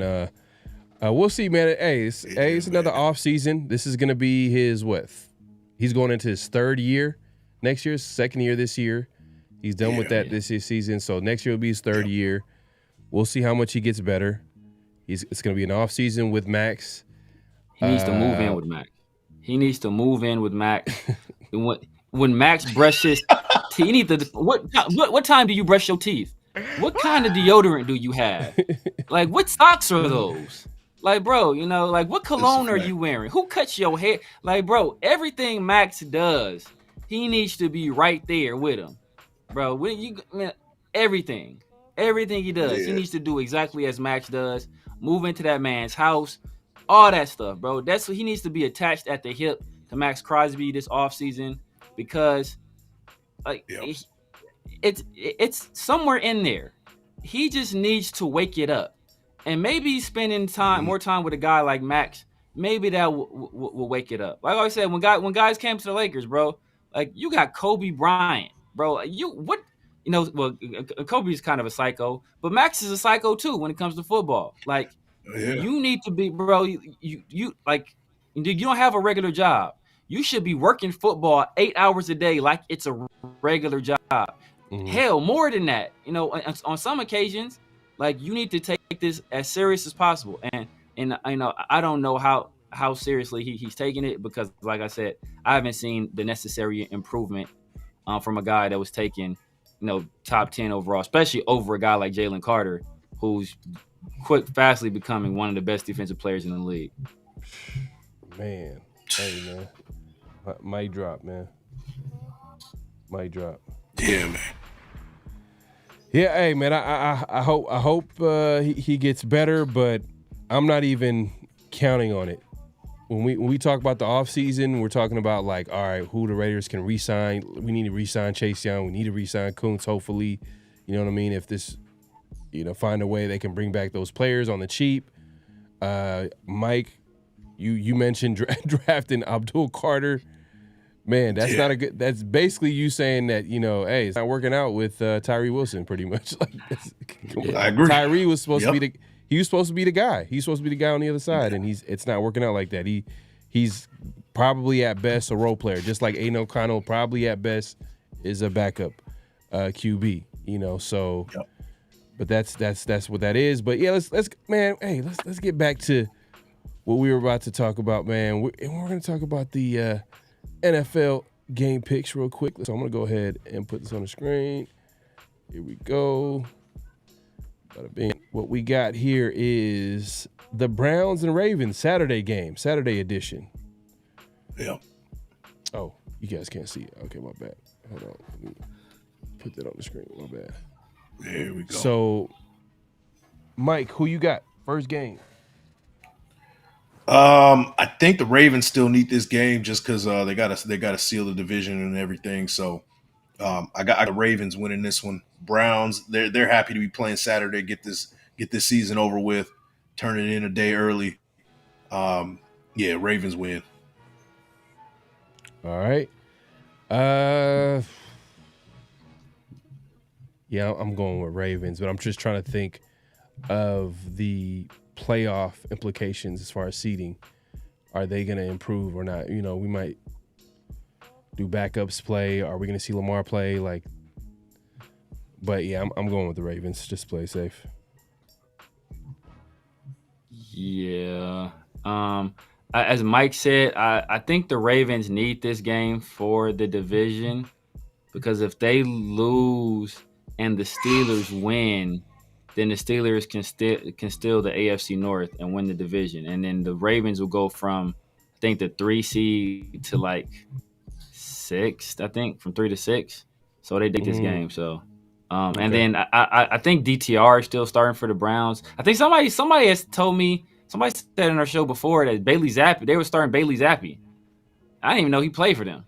So like so the Browns clearly ain't in it to win it. So I think the Ravens take it. Right. Damn.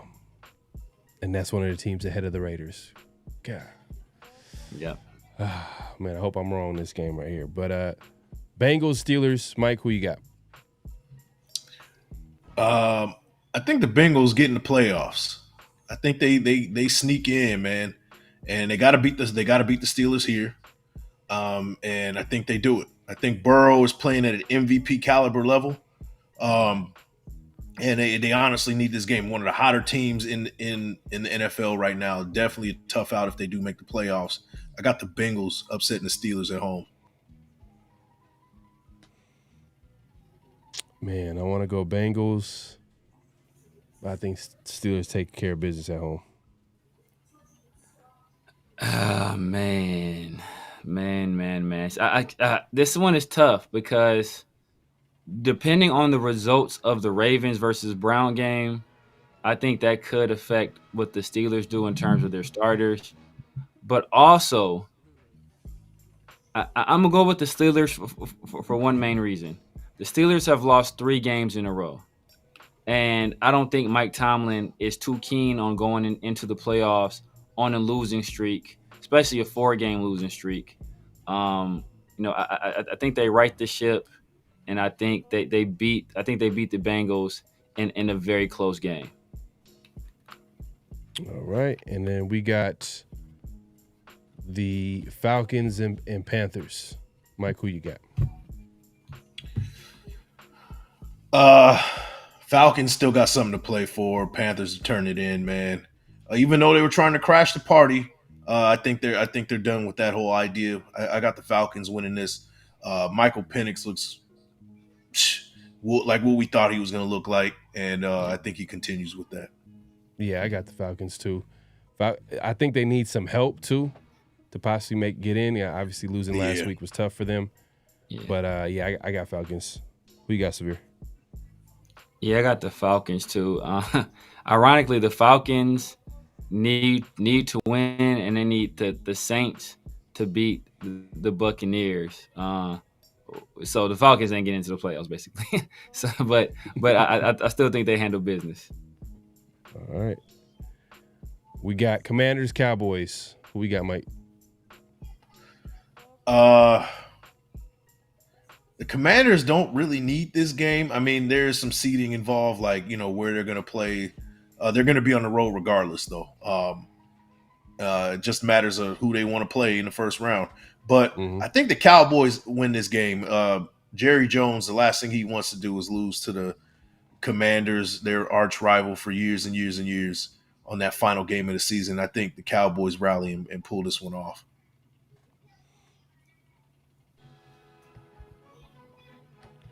I got the Commanders, man.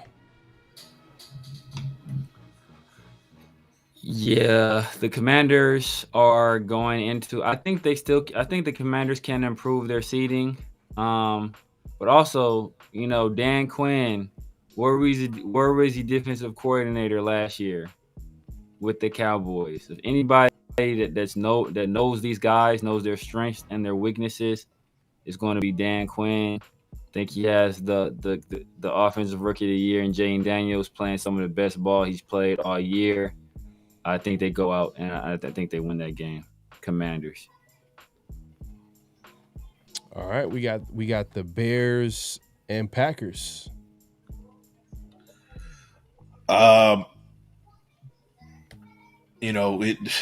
Packers, it's all seeding for them as well. They're going to be on the road. But the Bears are toast. I got the Packers winning this one.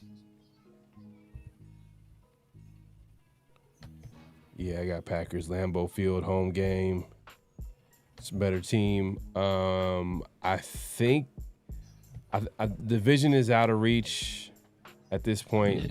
But even if I think about who's going to come in, I think from what we've seen earlier in the year when Malik Willis came in, like there wasn't really a drop off. Like as far as the Packers, not like they actually were playing well with Malik Willis at quarterback.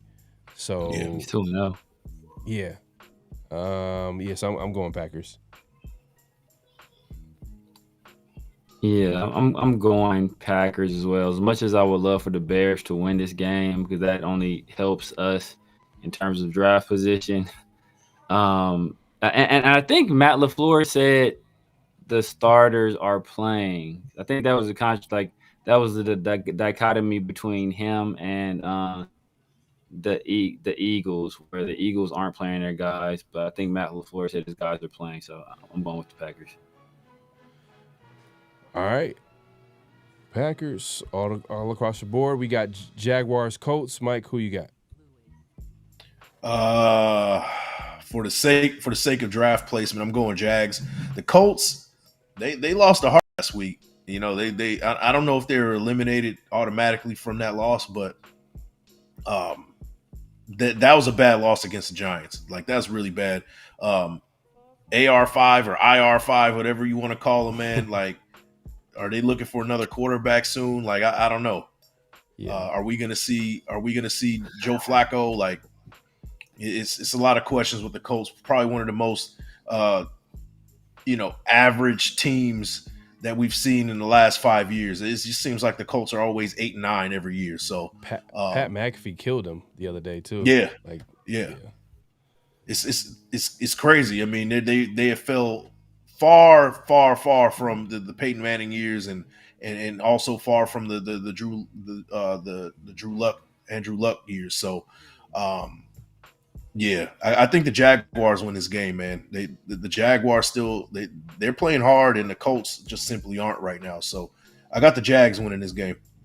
Yeah, I think the issue with the Colts is they had expectations this year and they just didn't live up to them. Just they weren't as good as people thought they were. But I'm taking the Colts at home against the Jags. So who you got? I mean, the most recent games the Colts have won. I mean, the Jaguars have won. I think they beat the Titans twice. I think those are the only two recent wins they have. So their non-Titan opponents, they have not fared well against.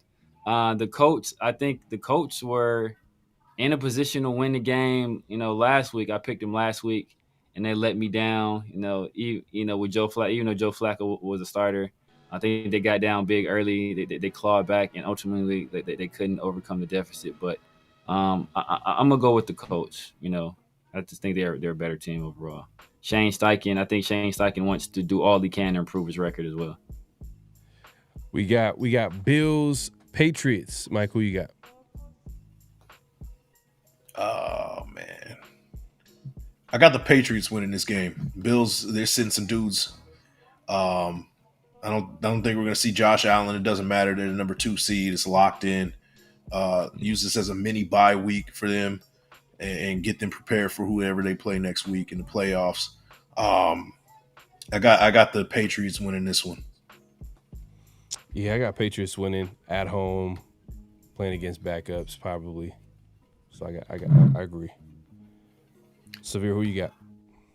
Same here. Josh Allen will start the game, but that's just to keep his streak going. I think he's missed a game since 2018. I think Mitchell Trubisky played last week. I think he got into the game last week because it was such a blowout. Could Mitchell Trubisky, and some backups beat the Patriots? They could, but Drake May has been playing pretty well.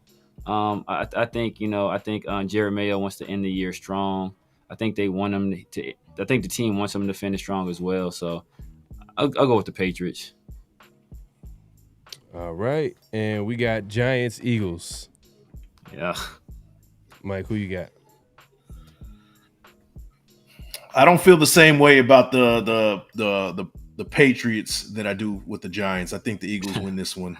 No Saquon Barkley, unfortunately, he's not going to break that record. No, man, damn. I really want him to break a record just because Man, people me have been too. talking a lot of crap about breaking the Eric Dickerson record and all that stuff, one extra game. But people fail to forget that Eric Dickerson broke the previous record with 2 extra games.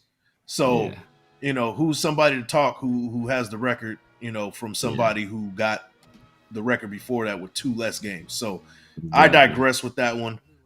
Either way, I got the Eagles winning this game, man. Yeah, I got the Eagles winning too. I think there might be playoff seeding in jeopardy too. I think it could possibly be. Yeah, it's close with the Vikings, Eagles. Got to look at the records again, but Lions. So I think the Eagles are going to try to win this game. So I got the Eagles. Oh, this one is tough. Because the Giants, they played a hell of a game last week. Malik Neighbors is a beast. Tyrone Tracy is a beast. But that's about all. I'm going with the Eagles. I think Kenny Pickett is still a better quarterback than anybody they have over at the Giants right now. So I think they win that game. We got the Saints and Bucks. Mike, who you got? Bucks need this to lock the division, and they make a statement against the Saints. Saints are done. I got the Bucks winning this. Yeah, same here, man. So who you got? I got the Bucks. They need this game to lock up the playoff position. The Saints, they cannot. Just watching that game, Spencer Rattler, he already was without Chris Olave, Rashid Shaheed, Alvin Kamara, and Taysom Hill. And the players he had out there, they did him no favors, dropping passes left and right, man. And I think the Bucks get it done. What's going on with the Texans? With their logo? It's weird. I couldn't even recognize that. Like, what is that? It's supposed to, I don't know, man. It looked like an H sticking his tongue out. I know, right? Their version of a throwback, I guess. I don't know, man. But Texans, Titans. Yeah. Mike, who you got? Texans need this game, man. They're sputtering into the playoffs. Any other situation, any other division, they're fighting for their life. But we got the Texans winning this game, man. I'm gonna pick an upset here, man. I think Titans, division rival, hated rival, whatever you want to call it. I'm gonna pick the upset here. I got Titans. I'm gonna go with the Texans. They do not want to. They don't want to limp into the playoffs. I think they need a strong finish to the year, and I think they need CJ Stroud to kind of get in the gear. And the Titans, they have a very strong defense, but they just lost to Mac Jones. So I think CJ Stroud can get it done. All right, and we got the 49ers and Cardinals in Arizona. Mike, who you got? This looks like a direct draft placement game right here. Like, loser has the lower pick. I don't know if that matters to any of these teams, but oh man, I hate picking NFC West games because you just never know. But right, I'm gonna go 49ers on this one. I got the Niners winning this. They're gonna go out with a win, 7-10. Big disappointing season for the 49ers. Dobbs starts too, by the way, for the 49ers. Who, sorry? Dobbs. Oh, Joshua Dobbs? Oh, yeah. Brock Purdy hurt himself. Yeah, I remember that UCL injury, right? Yep. Yeah, I'm going Cardinals. Just taking the home team, and I'm taking a better quarterback. So, yeah, man. The 49ers have no running backs. They have no quarterbacks. and they have one receiver and a tight end. I'm gonna go with the Cardinals, man. I think Marvin Harrison has. I think he has a big game. To finish the year strong. All right. So we got So we got 49ers, Cardinals, Chiefs, Broncos, Mile High Stadium. Who we got, Mike? I think we're gonna see Carson Wentz in this game for the Chiefs, possibly at 15-1. I think I want the Broncos to get knocked out. I don't want them in the playoffs simply because we'll be the only team in our division to not make the playoffs. And I picked the Bengals to win, so I'm picking the Broncos to lose for that to happen. So I got the Chiefs going 16-1, as much as I hate it. But Chiefs in Colorado win this game. I'm going with the Broncos. I think they're gonna figure out a way to win this game. Last time they played, it was like a heartbreaker, missed or fumbled blocked field goal. I think. Oh yeah, that's right. Yeah, some weird situation. Broncos got a tough defense. You're telling me that Mahomes ain't playing? I'm gonna go Broncos. I don't know if he's playing. It doesn't make sense for him to play though. Yeah. No, I get it 100%. Like I could see Chiefs having a backup players playing, so that's I'm like, yeah, you never know. But yeah, I got Broncos. Severe, who you got?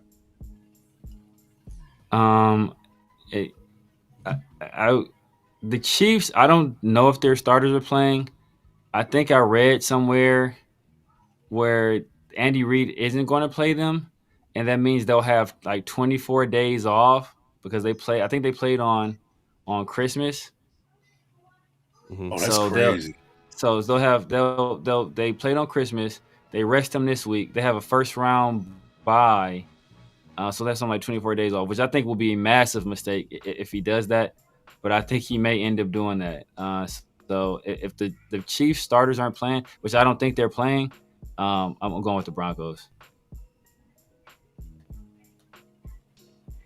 All right, and we got Seahawks, Rams. Who we got, Mike? NFC West. Yeah, the Seahawks are eliminated. Don't let the record fool you. There's nothing on the line for this one. Seahawks eliminated. Rams already locked up the division. They're already going to have a home game regardless of win or loss. I got the Seahawks winning this game at home in Inglewood.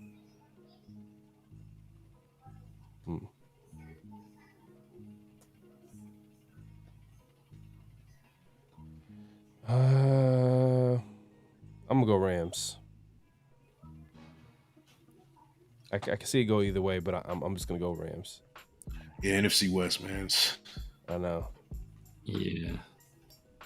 That's a home. See, I don't know if the Rams are playing their starters or not. Especially since seeding doesn't matter. They have been banged up. Does Jimmy Garoppolo, does he get to start? Oh my God, if he starts, bro. That could be terrible. But Seahawks doesn't have nothing to play for, man. I'm gonna go with the Rams. They want to go into the playoffs with a win. But if Jimmy Garoppolo plays, bro, that's gonna be terrible. All right, and we got the Chargers and Raiders. We got Mike. Oh man.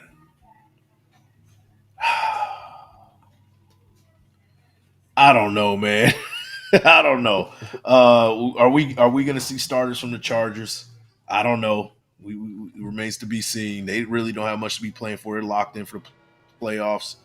Raiders seem to be they care. They want to play. They want to still win games. I think the Raiders game in a close one. Field goal wins it. Got everybody happy at the end of the season. The ones that care about draft positioning aren't happy.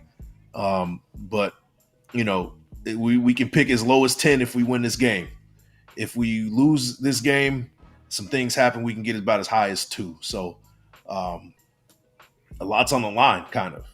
But I think the Raiders don't care. I think the Chargers also don't care about winning this game. But the Raiders do care about winning this game. So I got the Raiders winning this game. Got the Raiders.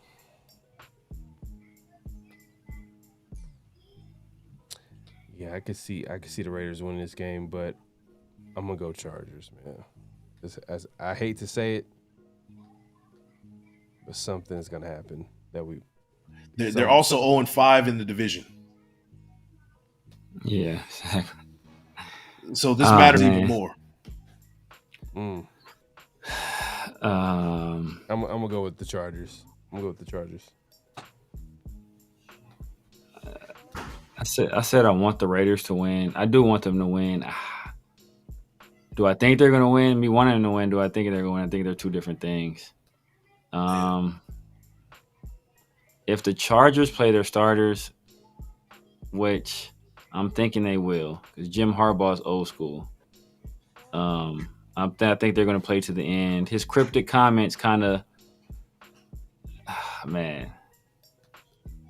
I'm gonna go Chargers because I think their starters will play.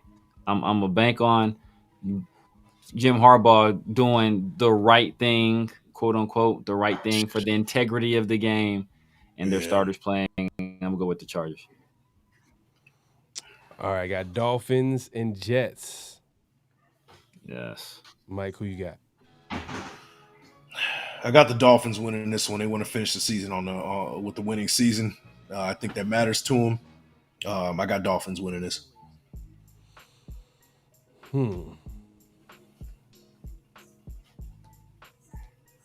MetLife Stadium. You know what? I'm gonna go with the Jets. This is just one of those weird division games. I'm just gonna pick the Jets. I'm gonna go with the Dolphins. I don't even know if Aaron Rodgers plays. I don't even know if Aaron Rodgers cares. They got a mud hole stomped in them this last week. And could they bounce back and have a strong finish? Conceivably. I think the players do like Coach Ulbrich. But I just think the Dolphins are the more talented team. And I don't think they have a single Pro Bowler. And I think Tyreek could be mad about that. And Javon Holland as well. So I'm gonna go with the Dolphins. Whoo, game of the week. Man. Vikings and game Lions. Of the year. Man, 14-2. So this can go either way. Yeah. In Detroit, though. Mike, in Detroit. Yeah. It's going to be a crazy crowd. I've picked against the Vikings, I think, like 6-7 weeks in a row.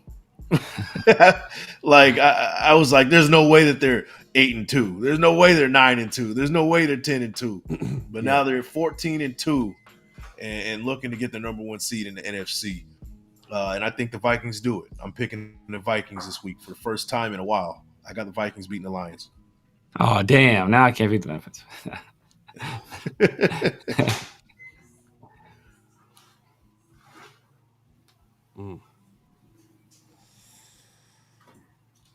I think. Hey, wait. Hey, wait. What happened? Severe got to pick first. I'm gonna go with the Vikings.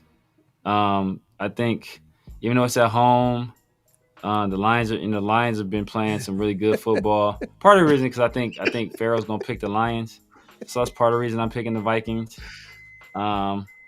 But so just so we have a little something on the line for this last game, I'm gonna go with the Vikings. But also the Lions are banged up. They're banged up in the secondary. They're banged up against along the offensive line. I think Aleem McNeil is out. Aiden Hutchinson's out. They have some corners that are out.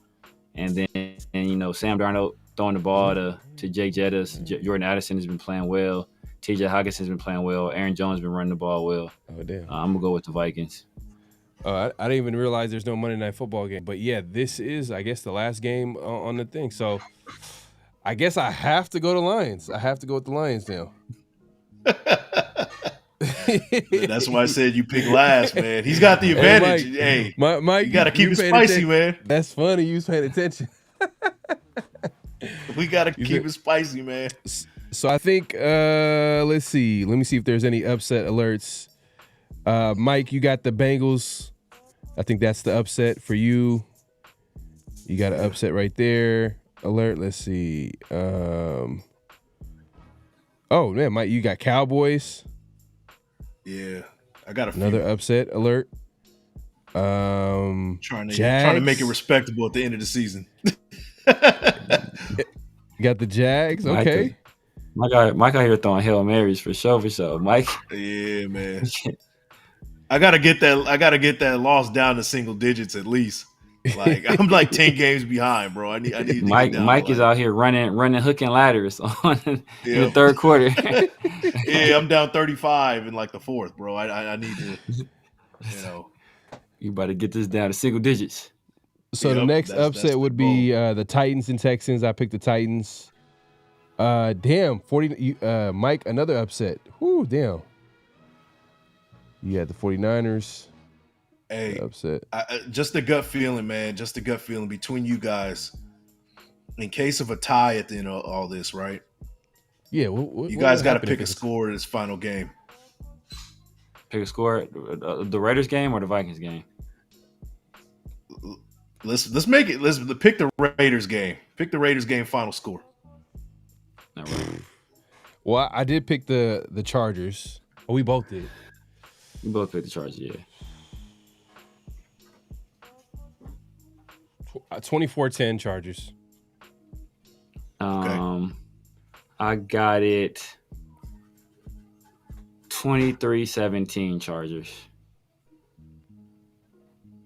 Okay, and then like basically whoever has the closest score as far as difference in score would win. Yeah. So obviously, if they win by what you said 23-7. So if they win by 16, yeah, you would be closer. You got no, you would be closer because you said 23-7, right? No, I went 17. 17-23. Yeah, Chargers 23, Raiders 17. Okay. All right, and then Mike, you have the Chiefs upset alert. And Mike, you got a lot of upsets. Mike was just picking upset. Man. Hey, I gotta come back, bro.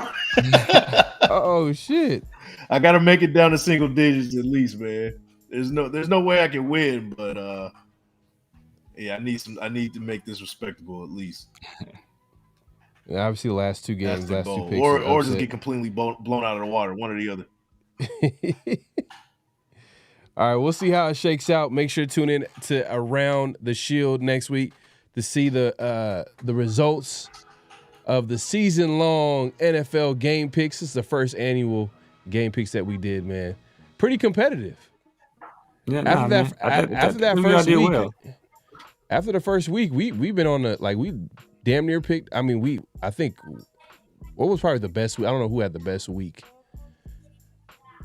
I think you had the best week. I think 1 week you only lost. I had the best week and I had the worst week. Yeah, exactly. I think you had the. I think 1 week you only lost 2 games. Yeah, but you also had the by far the worst because by far the worst.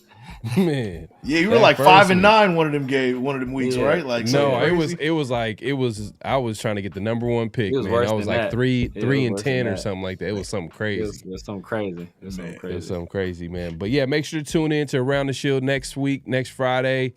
Are we going live, Mike? We going live? We're going live, man. I got some things up my sleeve that I want to do. I gotta look up, and I'll keep people posted with that one. But yeah, we'll be back to do some awards, right? We got awards next week, or next week we'll be doing season awards. Obviously, we know a couple of these awards, like Rookie of the Year goes to Dylan Lobby. Exactly. Nah, I'm just hell no.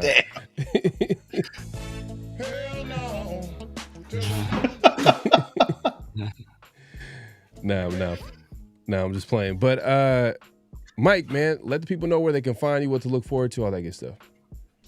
Man, you can find me at Big Mike Raider on IGX, over here on YouTube. Do a search. It's your first time over here. Hopefully it's not your last, man. I know the season's been disappointing, but we'll be here next year. We'll be here during the draft, covering everything you need to know about the 2025 draft for the Raiders and just around the NFL. So come check us out Fridays on Around the Shield. There you go. Severe, man. Let the people know where they can find you, what to look forward to, all that good stuff. You guys know what it is. The Severe Raider, YouTube, IG, X, Snapchat, TikTok, basically everywhere at the Severe Raider. Every Tuesday, do the film breakdowns with my guys 805 and Chris from Protect the Shield. Also Tuesday, the 50-50 show. You guys know what's up. The 50-50 show. Every Friday around the Shield with my brothers Big Mike and Pharaoh, and then I do the post game with Chris over at 805 Protect the Shield as well. Trying to come up with some stuff. I'm this off season gonna be a very interesting off season. Trying to come up with some stuff, man. So be on the lookout for it. I've been in contact with some people, possibly doing some things. So y'all look out for that. If not, solo. As always, make sure you hit up the 50-50 shop. Christmas is past, but Valentine's is on the horizon. What better way to show your love than with a 50-50 hoodie? There you go. There you go, man. Hey, man, I couldn't say better than the gentleman on the screen, man. We do this every week. Around the Shield every Fridays, obviously 50-50 every Tuesdays. And just tune in, man, for new content. It's coming your way, man, from all our channels. It's the off season. The off season it has begun. It's been started for us, at least. I mean, if you follow the Raiders, I'm sure you've been paying attention to all these mock drafts and these possibilities of trades, rumors, all that. We're going to talk about all that good stuff. And definitely tune in next week because we're going to find out, I feel like pretty soon, who's going to be here long term next year. I mean, you know what? Just real quick, do you think we're going to find out next week if AP is going to be staying here next year? Is he going to be the head coach or is he going to be fired? Because Black Monday is next Monday. Yeah, it'll be in a couple of days, right? Like Monday, right. Black Monday's in a few days. Right. Yeah, we'll find out Monday. They got to make moves right now. It's time. Right. 2025 season is starting Monday as far as I'm concerned. They need to really start making those moves and evaluating, and they got to figure out if AP is going to be here or not. So that's one of the first moves they're going to make. Real quick prediction. Is AP back next year? No. Severe. I'm gonna say yes. I'm hoping against hope. I'm gonna say yes. Okay. I'm gonna say yes. Okay. I don't think so though, but I'm gonna say yes. I'm gonna say yes. Yes, it's not looking too good for AP. I'm so tired of this revolving door, man. But I know. I don't have a lot of faith in that prediction, but I'm gonna say yes. And you know what's funny about it too? Like the more I think about it, the more I'm like, damn, some of these players that's playing well. It's going to be for nothing. It's going to be for nothing because we're going to have a new coaching staff. And those coaching staff are going to want their own players, and they're not going to know who played well. And I mean, maybe Tom Telesco, but they could just be like, I want this guy instead because he fits my system better. But that's a whole different conversation. We'll have plenty of time to talk about that. Appreciate everybody coming through. Make sure to clack in at this point. Clack out. Like the thumbs. Like, comment, subscribe. Hit that notification bell. Any last thoughts before we head out? Oh. That's about it, man. Go Raiders. Let's get it. Yes, sir. Yes, sir. I'm waiting for the 7 3/8. I thought you was gonna say that.